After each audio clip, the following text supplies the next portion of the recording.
So just for giggles today, we're going to see what's possible with an Alphastrike. There are some that you can upgrade, but I've never seen anybody modify the Wolf. Just to be up front, this is the second time I've attempted to modify one of these. The first time it went very catastrophically wrong, but that was because of something I did. So hopefully we'll learn from that, but what we'll do is we'll go step by step, see what power difference just taking the air restrictor out makes, and then we'll work from there. You know, spring upgrade and potentially barrel it for half lengths. The reason I bought one of these was a friend of mine got their child one, and I was intrigued by the loading mechanism, because you put the dart in this great big gap, and the barrel is actually, you can see it, barrel is all the way back there, so you have to actually put the dart down and then force it back. And I was like, well, that could be, it's almost a breech load but not quite, so the ultimate aim is to make it a breech load, and there's plenty of faux barrel to keep a piece of brass nice and safe so that you're not going to harpoon anybody with it. T-pull, pretty standard. I mean, it's not going to be a practical blaster for any means, just because of the loading mechanism and the fact that the primary mechanism is separate, but we're going to take it apart and see what can be done and get numbers along the way. So let's get it out of the box. I have no interest in taking the exclusive darts out of the packet because they're elites, and I've got plenty of them. So we're going to do a quick test fire stock, a couple of Accufakes, a couple of X-Shot what's-its, and then a couple of random, I don't know, and we'll see what we get stock. Right, now testing with one hand isn't easy, so we've just done a quick few shots, and obviously it's hitting around the 66 mark, which isn't bad.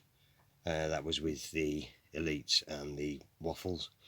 The 70s were the X-Shot darts, but they usually carry about 10 FPS higher, just because they're slightly lighter darts. So, but we won't be using those because they won't fit in a sealed breech.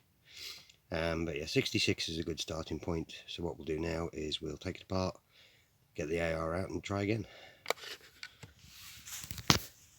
Just because everybody's cursing the new Elite 2.0 line.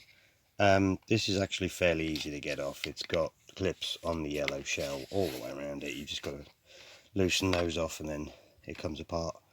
And there are no screws, and there isn't actually any solvent weld either. So it's literally all just clipped together. So if you can get the clips off without breaking them, it's fairly easy to take apart. So we'll get this yellow shell off and then we can have a look at the middle bit, the insides, the internals, that's the word I'm looking for. Okay, so there are clips on both sides of the yellow shell and across the top and everywhere, so make sure you get them all loose and then it'll pop off. I've seen people minimise these. You can use a hacksaw if you wanted to, or you can literally get this little section loose. There's one there and then there's one there. This looks to actually be a slightly different design to the one that I attempted previously, because where the barrel meets the plunger was actually slightly tapered, and it doesn't appear to be on this one, but we'll see. So the business end of the plunger is held on with two clips, so again just be careful when you're taking these off, because these are the fragile ones. Just unclip, and the whole thing comes out, and then you need to depress the trigger to get the plunge head to come out, because that's how it works. It's a fixed catch, that's the word. Really, you can tell I haven't done one of these in a while because I'm forgetting all the terminology.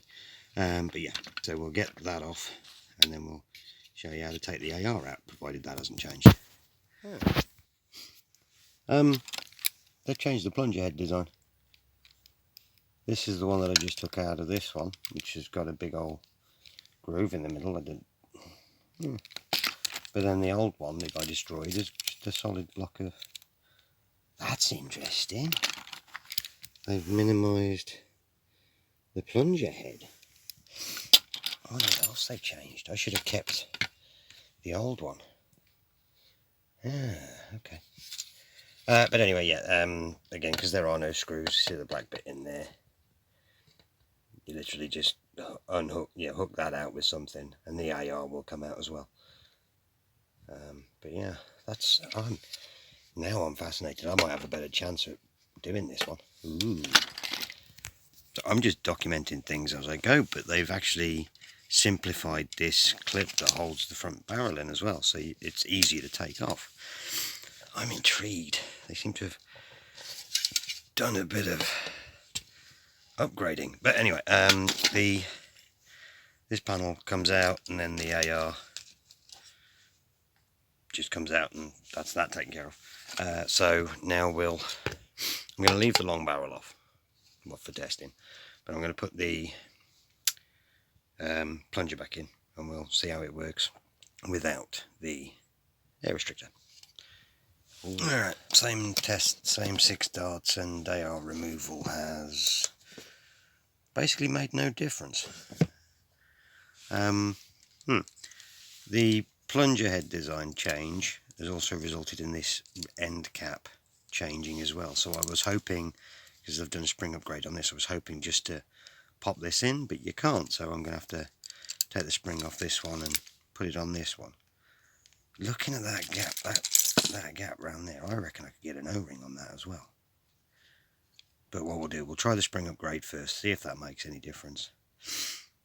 Currently I haven't changed anything structurally, so I could put it back to stock, but we'll change the spring, and then we'll see if that makes a difference. And if that doesn't make a difference, then we're just going to give up, I think, because, yeah, it's a bit pointless. Weird. Normally you see an increase of some description when you take the AR out, but not this time. Anyway, let's get that switched. Alright, now because it is such a thick priming bar, it didn't like taking the spring upgrade. It has chewed the absolute bejesus out of the, you can see it, the edge of it there, but it has broken 100 FPS with the X-Shot. It's 90 odd with the AccuFakes, and then 70s to 80s with the Elites. It's not happy. It's far from happy. The catch is not happy. I don't think a stronger spring would make much difference. I was going to make it breech fed and have a full brass barrel, but for 100 FPS it's not really worth it. What I might do is I might take out the dart post, brass the actual barrel itself just a little, just so that it's got a slightly better seal, and then I might find an O-ring and we'll see what we can do out of the plunger. I mean, 100 FPS, happy days. Not quite what I wanted to do with this, but I think if I find an O-ring and brass that section, we can regularly hit 100. If I take the dart post out, we should be able to use half darts, so we'll see. I don't think I'm going to go with the full brass breech now, because I don't think it's worth it. So real quick, you can't put a O-ring on the plunger head because that's the catch. On this one it was an indent. Put my thumb behind it, you can just about make it out. It's not very clear. So this would only work one way up, because it's more universal, but you can't put an O-ring on it. Might put a piece of foam on the end just to protect it now the AR's out. Yeah, so glue a piece of foam to that and then brass it, I think, because why not. Alright, so we've reassembled it all. We've got the brass insert in there. It's not made it any easier to load or operate, but you know, why not? It's fun. It still looks bone stock, but it's hitting in the regularly in the hundreds. I think the best I saw was like a 118. Unfortunately, I've I buy my darts en masse from China, so we got some alleged worker darts, and they're alright, but it's very dependent on dart fit. I've seen 110 and then 75. But yeah, I mean, if they were available in the UK, Nexus Pro short darts would be hilarious in this thing. I don't think I'm going to do anything more to it, because it's quite fun. It looks stock. I don't think I need to paint it. It's not quite got the power that I wanted. If it was going to be hitting 130, 140 plus, then I would probably single it all the way down with a proper breech. But for something that's just silly and fun and it's 100 FPS, that'll work for me. So yeah, it's a bit wild out there, so I don't think I'm going to range test it, but there we go. There is some mod potential, but not much. The pieces feel very fragile. It's easy enough to do an AR removal, but there's no real point because it doesn't make much difference. And then a brass insert, you know, I mean, there are certain Alphastrike blasters that will take things like K26, not happily, but they will take them. I think this is roughly a 6 or 8K upgrade, and it just doesn't feel happy. It works, and it works regularly, works well, but doesn't feel happy. But yeah, that's that one done. You never know. It's usable, and it's good for plinking.